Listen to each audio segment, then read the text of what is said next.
안녕하세요. 오늘도 사연 살롱을 찾아주셔서 감사합니다. 저는 경기도 용인에 사는 40대 초반의 여성이에요.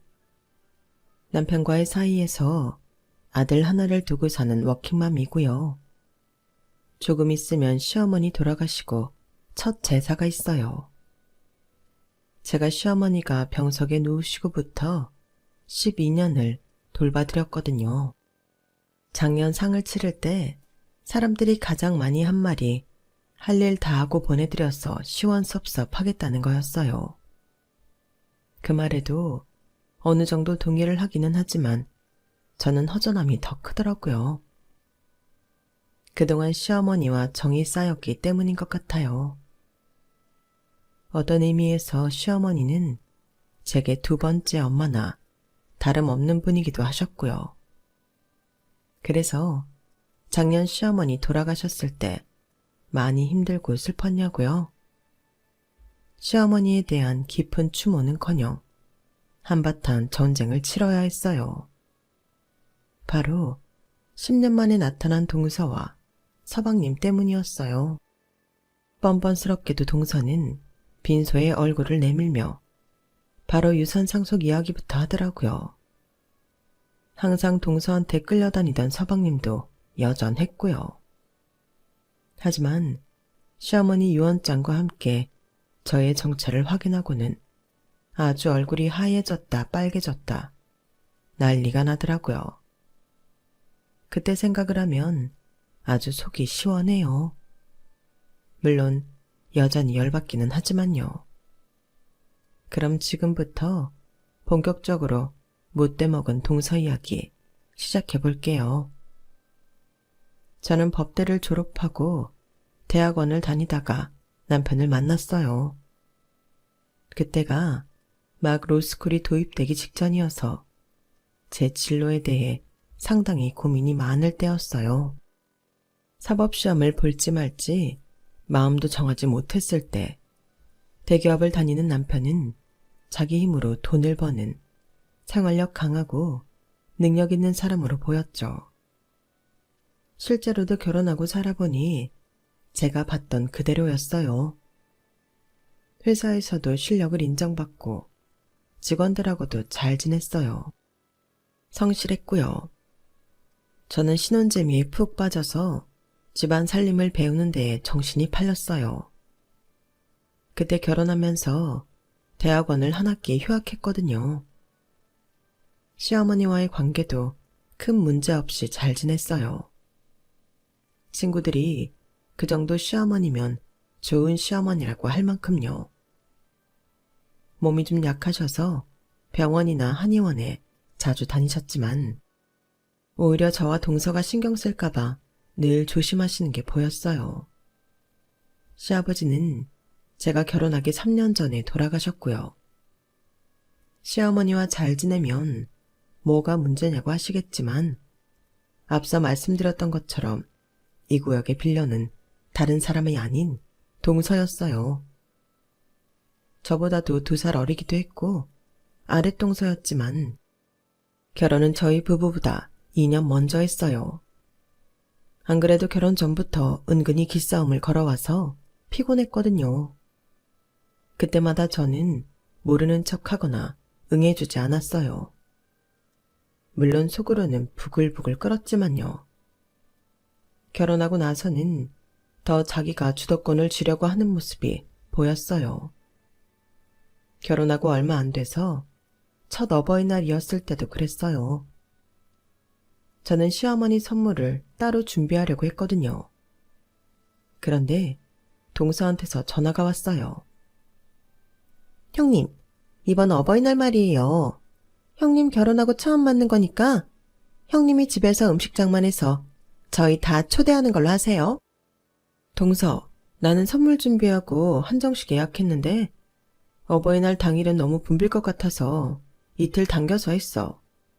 예약도 지난달에 해놨어. 그때 보니까 벌써 예약 많이 했더라. 어버이날은 꽉 찬 데도 많고. 그러자 동서는 싸늘한 목소리로 저를 혼내듯이 말하더군요. 어머, 그런 중요한 걸 혼자 혼자 마음대로 정하면 어떡해요? 누가 식당 예약하래요? 아주버님이 그랬어요? 저 결혼하고 처음 맞는 행사 때 제가 직접 장 봐다가 손수 음식 다 차렸거든요. 그러니까 형님도 그렇게 하세요. 아니, 왜 이걸 내 마음대로 못 정하는데? 식당 예약은 내가 한다고 했고 그이한테는 물어는 봤어. 나보고 알아서 하라고 하던데 동서한테 물어봐야 된다고 생각했으면 왜 말을 안 했겠어. 그리고 어머니 생신도 아니고 어버이날이잖아. 그런데 굳이 집에서 나보고 요리를 하라니. 요새 부모님 생신에도 그렇게 안 하는데 형님이 저보다 위이긴 해도 저보다 늦게 결혼하셨으니까 우리 집안에 대해 잘 모르시잖아요. 그러니까 저한테 물어봤어야죠. 아니 어떻게 결혼 막 한 며느리가 어른 대접을 밖에서 할 생각을 해요? 저는 그러지 않았거든요. 아무튼 알았으니까 이번에는 그냥 넘어가 줄게요. 그 한정식집 주소랑 날짜 시간 알려주세요. 아, 그래. 넘어가 준다니 되게 고맙네. 근데 동선회는 동선회가 알아서 하는 거 아니야? 이건 어머니하고 우리 부부 식사 자리로 예약한 건데. 결혼 전에 동서가 분명히 그랬잖아. 어머니 챙기는데 동서한테 얹혀갈 생각하지 말라고. 그래서 난 우리만 만나는 걸로 했지.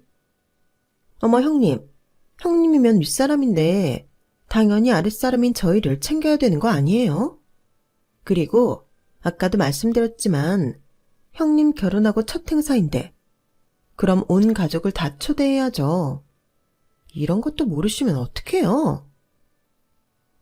전화를 끊은 저는 정말 어이가 없어서 화가 났어요. 일일이 저한테 먼저 결혼한 대접을 받으려 들더니 제가 윗사람인데 아랫사람을 안 챙긴다고 훈계까지 했으니 말이에요.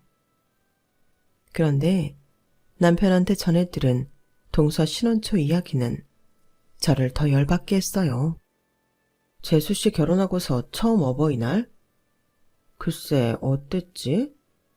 그것보다는 엄마 생일이 더 먼저였는데 음식을 전부 마트에서 사다가 접시에 담아서 내기만 했더라고. 내가 설거지하다가 그 수많은 플라스틱 포장 접시들을 봤거든. 근데 그 중에 뭐더라? 보쌈고기였나? 그게 또 살짝 맛이 간 거여서 나랑 진우랑 장염 걸려서 한동안 고생했잖아. 엄마가 보쌈을 안 드셔서 천만 다행이지. 큰일 날 뻔했다니까. 와, 진짜 어이없다. 자기는 그래놓고 나보고 뭐? 직접 장을 받아 손수 다 만들라고? 그리고 자기네까지 초대하라고 하네?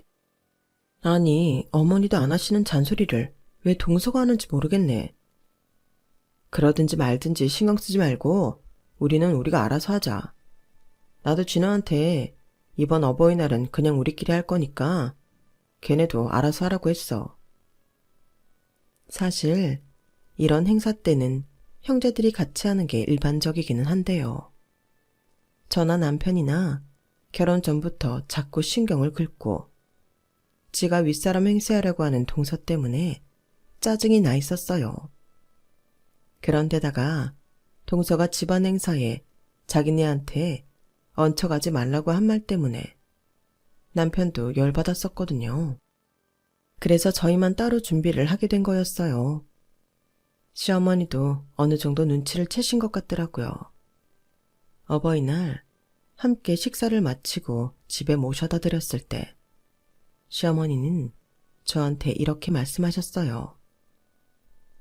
얘 큰애야, 결혼해서 안 하던 살림하랴 집안일 챙기랴 정신없지?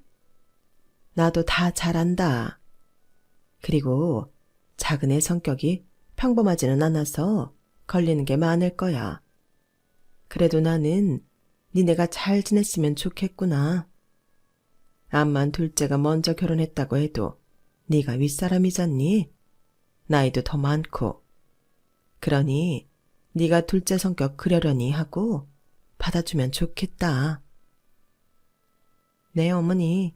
그러도록 노력할게요. 시어머니는 결코 뭘 강요하거나 하지 않으셨어요.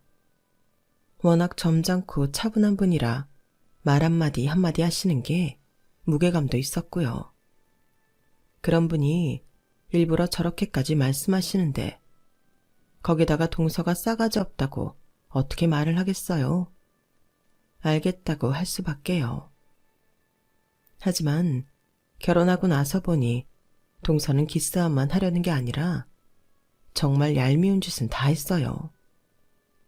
시댁에서 어쩌다가 자기가 설거지나 집안일이라도 거둔 날이면 꼭 이런 식으로 말했어요. 어머니, 저 오늘 진짜 피곤하고 힘든데 제가 부엌 일 다 했거든요. 보니까 어머니 스카프 선물 들어온 거 있던데 색도 되게 밝고 젊은 사람 스타일이더라고요. 그거 저 주시면 안 돼요? 오늘 제가 힘든데도 일한 상으로요. 스카프? 그거 고모네 애들이 돈 모아서 나 쓰라고 선물해 준 건데. 근데 색이 노인들 쓰기에는 너무 밝아요. 저 주세요. 제가 나중에 어머니한테 잘 어울리는 걸로 사드릴게요. 이런 식으로 시어머니한테 선물 들어온 것 중 정말 좋은 거는 자기가 가져가고 단 한 번도 그것 대신 사오겠다는 걸 사오는 법이 없었어요. 결혼하고 반년 정도 지켜봤더니 늘 이런 식이더라고요. 그러다가 동서 생일이 됐는데 느닷없이 호텔 뷔페에서 생일을 한다길래 좀 어리둥절했어요. 원래 자기 돈 안 쓰고 짠순이 노릇하는 사람이었거든요. 동서가 웬일이야? 그 호텔 비싸지 않아? 그런 데 사려면 돈 많이 들잖아. 어머 형님, 생일 1년에 한 번인데 그 정도는 해줘야죠. 그리고 빈손으로 오시면 안 되는 거 알죠? 마음 같아서는 선물 탁 집어서 말해주고 싶지만 형님 센스 한번 믿어볼게요. 저 기대해요 형님. 이러는데 정말 말로는 다 알 수 없는 쎄한 기분이 들더라고요.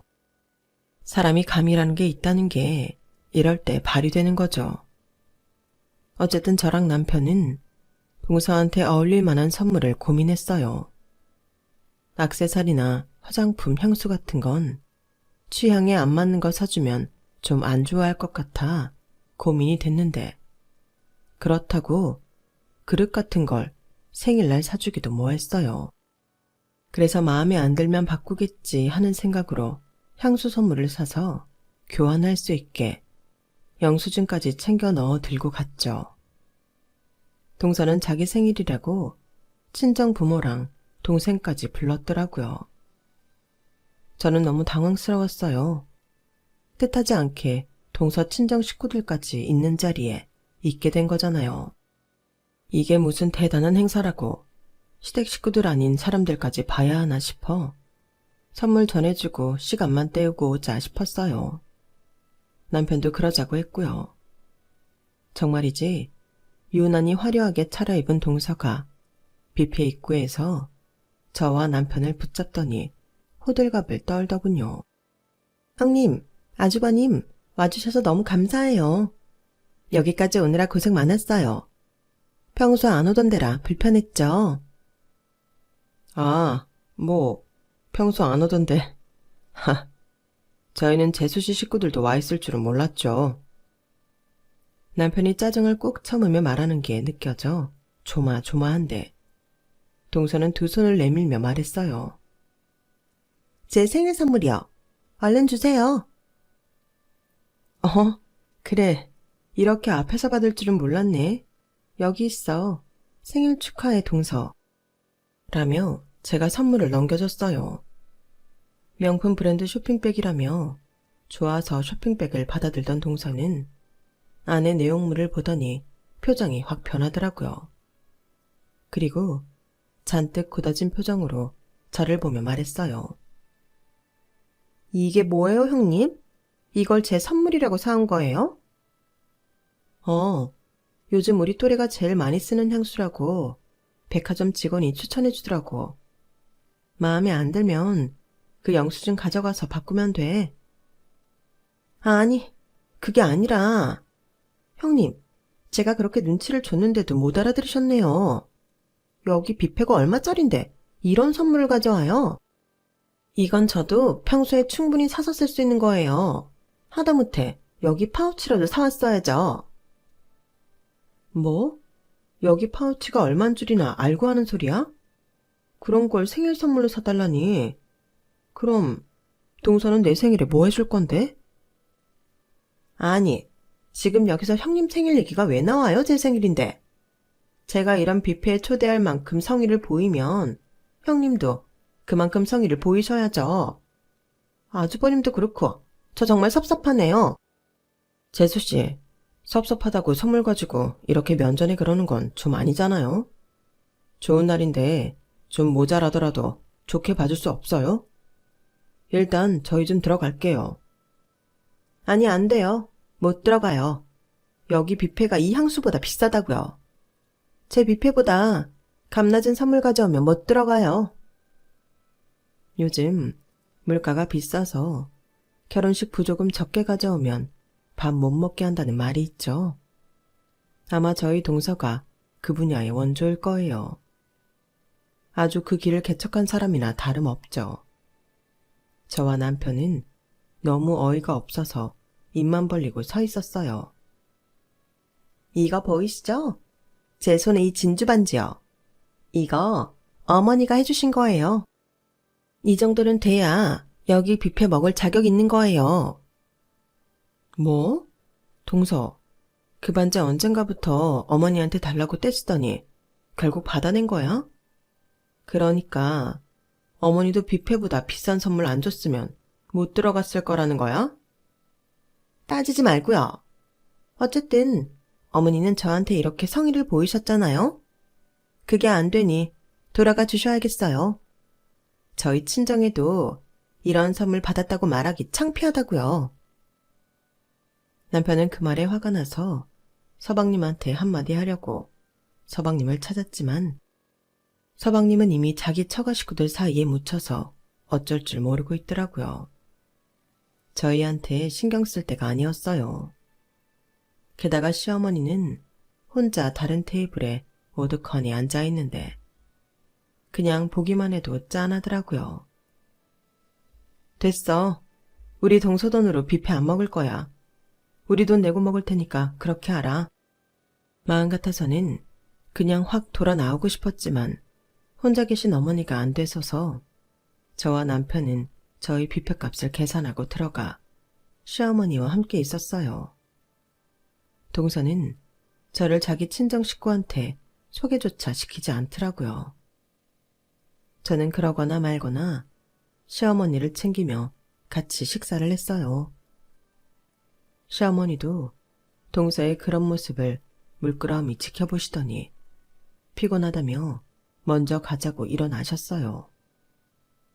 남편이 차를 뺀다고 먼저 주차장으로 내려가고 저와 시어머니가 함께 엘리베이터를 탔는데 그제서야 시어머니가 입을 여셨어요. 큰애야, 오늘 고맙다. 네가 고생이 많구나. 말 없으신 양반이 그런 말을 하는데 정말 짠하더라고요. 아무리 시어머니가 좋아도 시자라는 말이 있잖아요. 저 역시 시어머니가 좋은 분인 건 알았지만 저도 모르게 거리를 두고 좀 어려웠는데 그날만큼은 아니었어요. 시어머니가 너무 안 돼 보였어요. 안 그래도 몸이 약하고 좀 소심하셔서 남한테 싫은 소리도 못 하시는데 제가 다 마음이 아프더라고요. 아니에요, 어머니. 제가 뭘 고생을 해요. 어머니 여기까지 나오시느라 힘드셨죠? 얼른 가서 푹 쉬세요. 시어머니는 제 두 손을 꼭 맞잡고 다독여 주셨어요. 그리고 얼마 안 가 시어머니는 갑자기 쓰러지셨어요. 혼자서 외출하셨다가 길에서 쓰러졌다는데 병원에서는 가벼운 뇌졸중이 왔다고 하더라고요. 하지만 시어머니 몸이 워낙에 약하신 데다가 다른 데도 안 좋은 데가 많아 이래저래 많은 검사를 해야 했어요. 저는 응급실에서 연락을 받자마자 바로 갔고 남편도 얼마 안 있어 곧 왔어요. 그런데 서방님하고 동서가 시어머니 병실 잡아 옮기고 다음 날이 됐는데도 안 오는 거였어요. 동서한테 아무리 전화를 해도 받지 않아서 문자도 여러 번 남겼거든요. 그리고 다음 날 점심이 되어서야 동서와 서방님은 태평한 모습으로 병원에 나타났어요. 남편은 회사 가고 없었고 저는 그야말로 화가 날 대로 나 있었죠.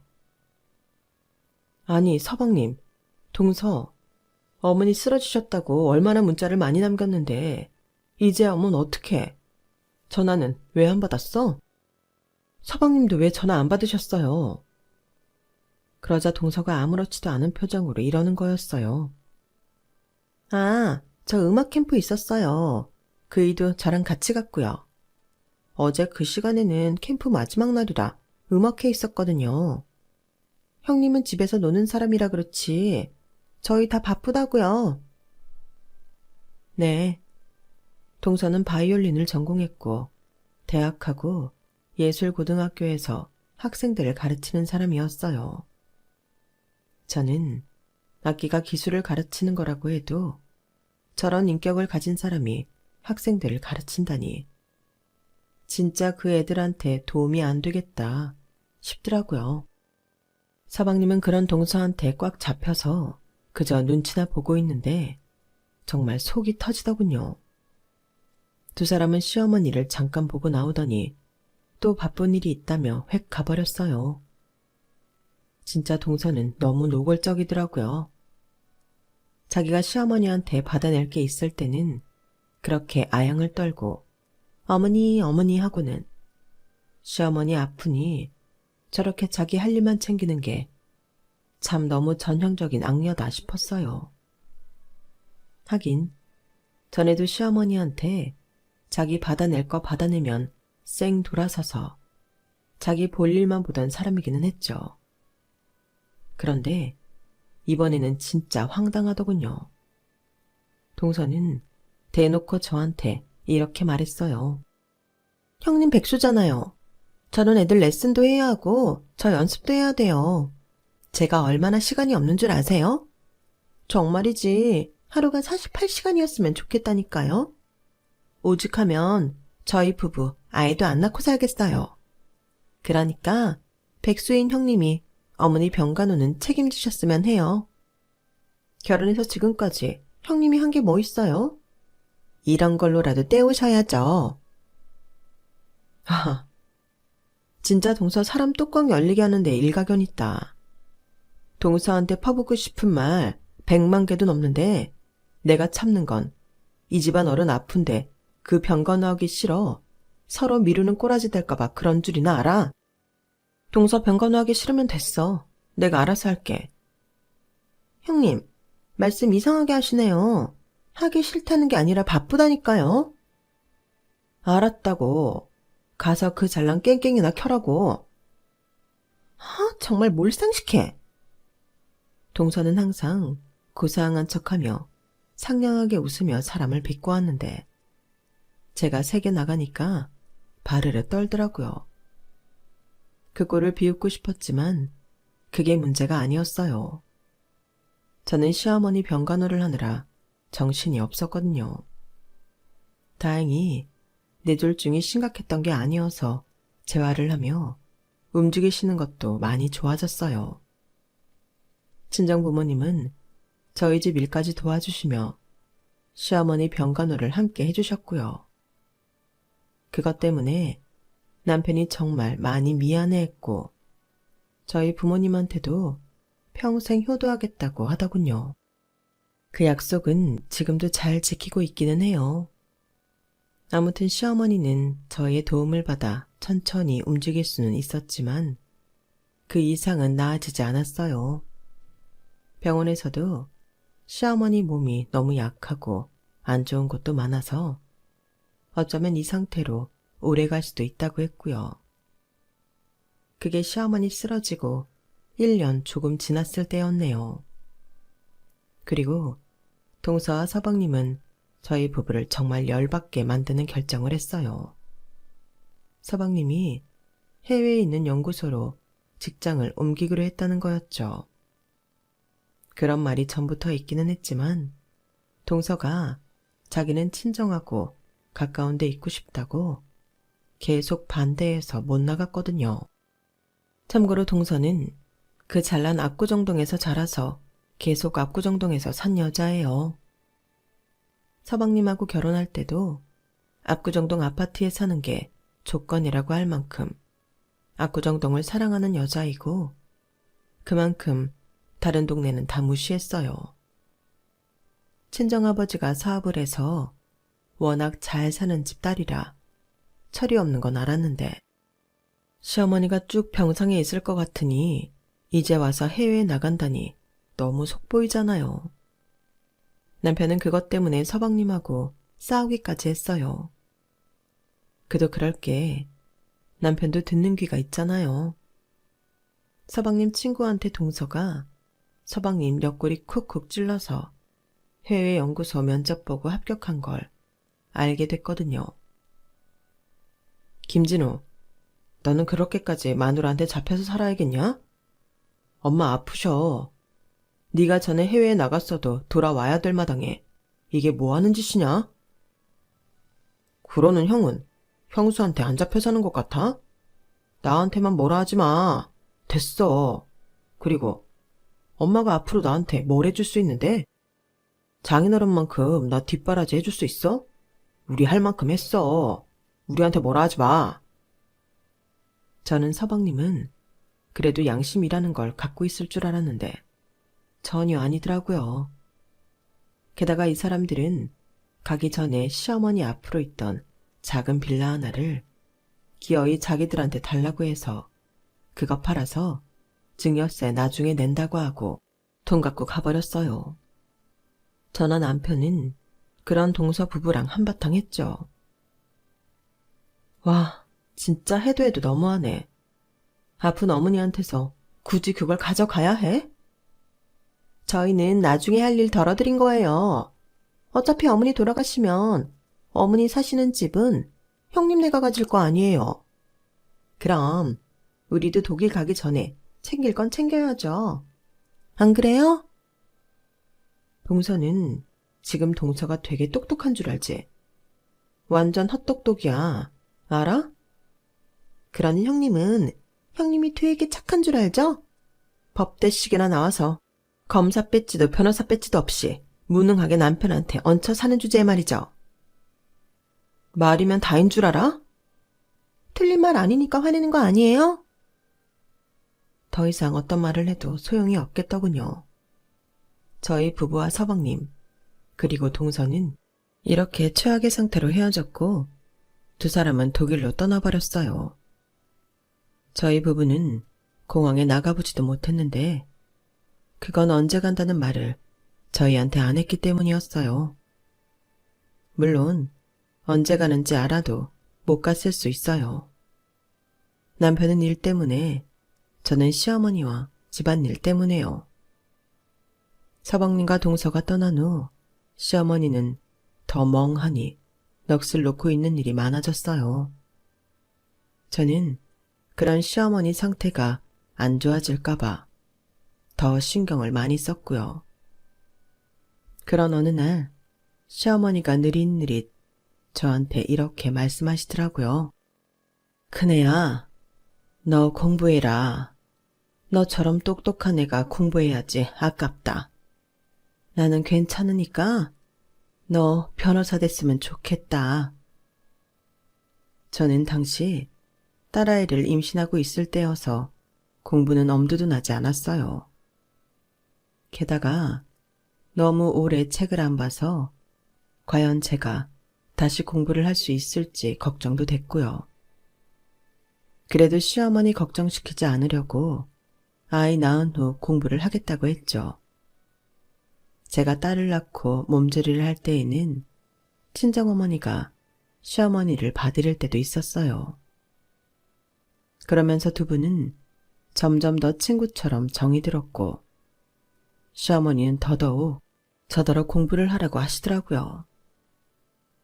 너, 나 때문에 집에만 묶여있는 것 같아서 마음이 안 좋아.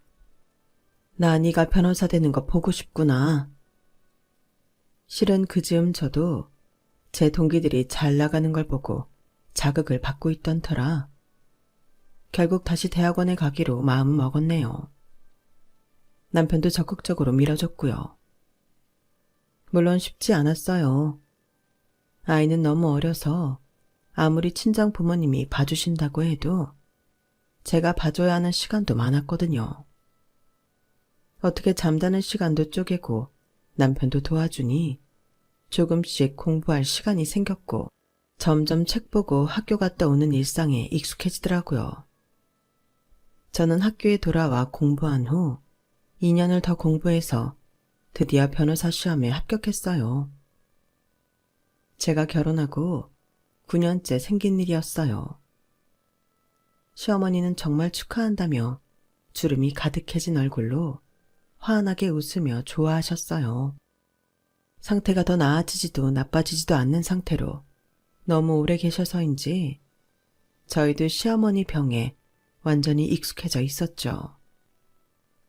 저는 로펌에 들어가 일을 시작하게 됐고 아이는 유치원에 다녀서 전보다는 좀 수월하기는 했어요.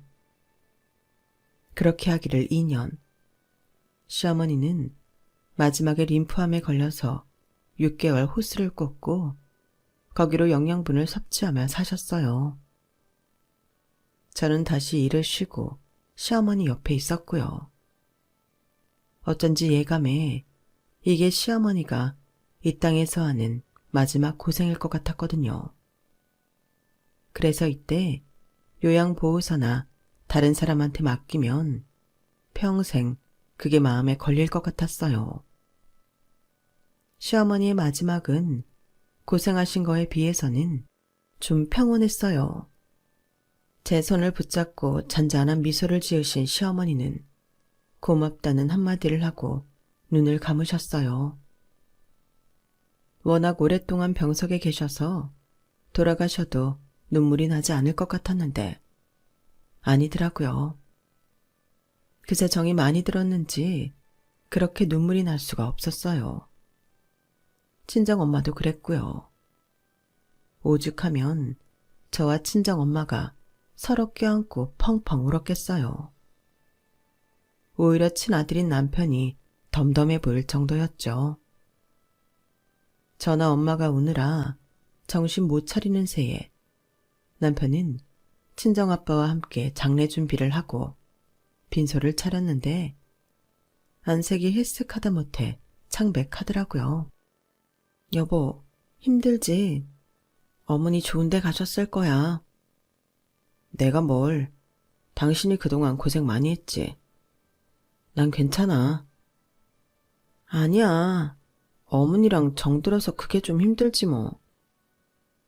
시어머니가 돌아가시고 나서야 알았는데 시어머니한테는 집 말고도 현금 2억과 상가 건물 한 채가 있었어요. 상가 건물을 시어머니 친정에서 받은 거더라고요. 그런데 그걸 전부 저희에게 주겠다는 유언장을 변호사 공증을 받아놓았더라고요. 저희도 몰랐던 일이라 너무 놀랍기만 했고요. 아니 어머니 말씀도 없이 이런 걸 왜 전부 우리한테. 정확히 말하자면 당신한테 해주신 거야. 당신한테 많이 고마웠나 봐. 나도 정말 고마워. 아무리 친딸이어도 당신처럼 했을까? 그런 의문이 들기도 해. 별말 다 한다. 나는 내가 후회할까봐 그런 것밖에 없어. 저희 부부는 친정 부모님과 빈소 앞에서 밤부터 새벽이 될 때까지 시어머니에 대한 추억 이야기를 했어요. 그때도 저희는 동서와 서방님한테 연락할 생각을 못하고 있었어요. 저희가 연락처를 몰랐기 때문이었어요. 두 사람은 마치 연을 끄는 사람들처럼 철저하게 저희와 연락을 하지 않았어요.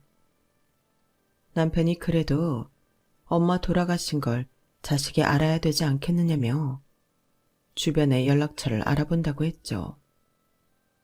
저는 며칠 동안 한 잠도 못 자서 잠깐 집에서 눈을 붙이고 조문객을 받기 위해 다시 빈소로 왔어요. 그때 정말 생각지도 못한 사람들이 저를 기다리고 있더라고요. 바로 동서와 서방님이었어요. 그동안 어떻게 살았는지는 모르겠지만 둘 다 더 살이 올라 포동포동 하더군요. 동서는 천연덕스럽게 상복까지 입고 원래 그 자리에 있었던 것처럼 슬픈 표정을 짓고서 조문객들하고 인사를 하고 있더라고요. 서방님은 식사하는 손님들 사이에 있었고요. 남편도 어이가 없다는 듯 자기 동생을 멀찌감치해서 쳐다만 보고 있었어요. 당장이라도 쫓아내고 싶었지만 시어머니는 마지막 가는 길에 두 사람을 보고 싶으셨을 것 같아서 꾹 참고 또 참았어요. 동서는 그 가식적인 목소리로 저한테 고생이 많았다는 둥 너스레를 떠는데 정말 한 대 치고 싶더라고요. 그리고 두 사람의 속내는 장례가 끝난 후에 드러났어요. 시어머니는 낙골당에 시아버지 옆에 모시고 오자마자 동서가 먼저 돌변해서 이렇게 말했어요. 유산은 반반 나눠야 공평하죠. 요즘은 장남이라고 더 갖고 그러는 거 없어요. 거기에 이어 서방님까지 거들고 나서더라고요. 엄마가 몰래 감춰놨던 거 다 형수랑 형 공동명의로 준 거 아는데 그거 법으로 다 걸리는 거래. 그러니까 우리 일 복잡하게 만들지 말고 그냥 공평하게 나누자. 그래서 제가 싸늘하게 말했죠. 누가 그래요? 법으로 걸리는 거라 복잡하다고? 제 말에 신우이는 가소롭다는 듯 웃음을 터뜨리며 말했어요. 어머 형님, 지금 유언장 그거 믿고 이러는 거예요? 암만 유언장 있어도 소용없어요. 저희가 소송 걸면 꼼짝없이 반반 나눠야 되는 거라. 복잡하게 만들지 말라고 하는 거니까 하자는 대로 하시죠. 그래? 그럼 한번 해봐. 형님, 변호사 선임 비용은 있어요? 그동안 어머니 병원비로 숱하게 돈 들어갔을 텐데요. 괜히 허세 부리지 마세요. 허세는 누가 허세를 부린다고 그래? 한번 해보자니까? 그러면서 저는 변호사 배지를 내밀었어요. 그러자 동서와 서방님은 이게 뭔가 싶어 저를 이상한 사람 보듯 하더군요. 형님, 안 본 새에 허풍도 떨 줄 알게 됐네요. 그딴 배지 내밀면 누가 겁낼 줄 알고요? 이런 거 요새 인터넷에서 구하려면 얼마든지 구하잖아요. 장난감도 많고요. 그래? 그럼 동서가 직접 봐. 제가 변호사 자격증을 보여주고 변호사협회에 전화까지 걸어줬죠. 제가 변호사라는 걸 확인하자 동서 안색이 싹 변하면서 입을 쩍 벌리는데 어찌나 속이 시원하든지요. 서방님은 얼굴이 노래져서 어쩔 줄 몰라 했어요. 어디 해보자고. 공증받은 유언장에 무슨 문제가 있는지. 동서나 서방님이 독일 가기 전에 시어머니한테 한 짓도 있고 말이지. 내가 산 증인이잖아. 그동안 연락 한 번 없다가 어디서 어머니 유산 있다는 소리 듣고 왔나 본데 어림없어. 동서가 동서 입으로 말했지. 빌라 가져가면서 자기네 목 챙긴다고. 시어머니 살던 집은 우리 거라고. 내가 그때 몰래 녹음도 해놨고 그쪽 변호사 사무실 다니며 자문받은 증거 여기저기서 다 주워 모아놨거든. 내가 분명 이런 날이 올 줄 알았단 말이지. 나 있는 로펌 꽤 괜찮은 데야. 이쪽 전문 변호사로 제일 센 사람 한 명하고 나랑 같이 하면 동서가 이길 것 같아? 내가 이길 것 같아? 그러자 동서는 갑자기 가냘픈 목소리로 애원하듯 말했어요. 형님, 그러지 말고 저희 좀 봐주세요. 저희 빚이 있어요. 그래서 요즘 좀 어렵거든요. 형님이 조금만 너그럽게 봐주시면 안 돼요? 뭘 너그럽게 봐줘야 되는데? 내가 빚지라고 했어? 동서랑 서방님이 잘못해서 진 빚을 왜 나한테 이래? 그러자 서방님도 밖에 있는 남편한테 전화까지 해가며 사정을 하더군요. 형, 좀 들어와봐. 나랑 얘기 좀 해, 형. 응? 그래서 제가 전화기를 뺏어 들고 말했어요. 이거 왜 이래요? 언제는 형 알기를 동네 강아지만도 못하게 알더니 서방님이 그 사람한테 어떻게 했는데 이제 와서 뻔뻔스럽게 이래요. 둘 다 당장 이 집에서 나가요. 내가 장례식 때까지는 돌아가신 어머니 생각해서 가만히 있었는데 더는 못 봐주니까 당장 내 앞에서 꺼지라고. 그러자 동서가 제 앞에서 싹싹 빌더라고요. 형님, 노여움 풀고 제 말 좀 들어주세요. 저희 친정아빠 사업도 망하고 기댈 데가 없어요. 저희 믿을 구석은 형님네 뿐이에요. 제발 저희 좀 받아주세요. 형수님, 형제가 있다는 게 뭐가 좋겠어요. 이럴 때 서로 도와야죠.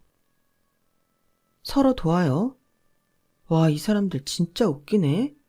당신들이 우리한테 뭘 도와줬는데 12년을 한결같이 연락 한 번 안 하다가 뜯어먹을 거 생기니까 와서 이러는 거잖아. 생쇼하지 말고 당장 나가. 댁들이 망했든 빌어먹고 있든 나랑 상관없으니까 나가라고. 결국 남편이 와서 경찰까지 부르는 소동을 벌이자 두 사람은 그제야 꽁무니 빠져라 도망을 갔어요. 그 후에는 노골적으로 욕설을 하는 전화를 걸어오곤 했네요. 니들이 얼마나 잘 먹고 잘 사나 두고 보자. 혹하기는 12년 만에 온 동생네를 이렇게 내쳐? 그러자 남편도 한마디 했어요. 이봐요 아줌마. 댁 남편하고나 잘 사세요. 친정 부모 망했어도 거기 재산은 그쪽이 다 받았다면서. 욕심에 살만 띠룩띠룩 쪄가지고는 댁들이야말로 앞으로도 독일에서 얼마나 잘 사는지 두고 봅시다. 그렇게 저희와 동서 그리고 서방님은 끝이 좋지 않았네요. 독일 연구소에서 잘린 서방님이 서울에 와서 직장을 찾는다고 했지만 남편은 도와주지 않았고요. 저도 남편도 이제 와서 동선애한테 잘해줄 생각은 없어요. 저희가 매정하다고 생각하는 분들도 계시겠지만 저희는 정말 학을 뗐거든요. 지금 두 사람은 경기도 어느 지역에 빌라를 얻어서 살고 있다고 들었어요. 서방님도 인맥으로 겨우 어디 회사에 들어갔다는데 급여가 예전보다 시원찮은 모양이더라고요. 나중에 어떨지 모르겠지만 지금은 그렇게 된 지 1년이 좀 안 됐는데 여전히 저희 부부는 두 사람과 상대하고 싶지 않아 연락 안 하고 살고 있어요. 저희도 이제야 좀 오순도순 편히 사는 것도 있고 해서요. 두 사람도 자업자득 아니겠어요? 고생 좀 하고 정신 차렸으면 좋겠네요. 저와 남편은 딸하고 함께 친정 부모님 모시면서 계속 행복하게 잘 살 거고요. 그럼 지금까지 제 이야기 들어주셔서 감사해요. 들어주신 분들 가족과 건강하고 행복하세요. 여러분, 사연 댓글에 응원과 현명한 조언 부탁드려요. 좋아요와 구독은 저에게 큰 힘이 됩니다. 오늘도 좋은 일 가득하세요.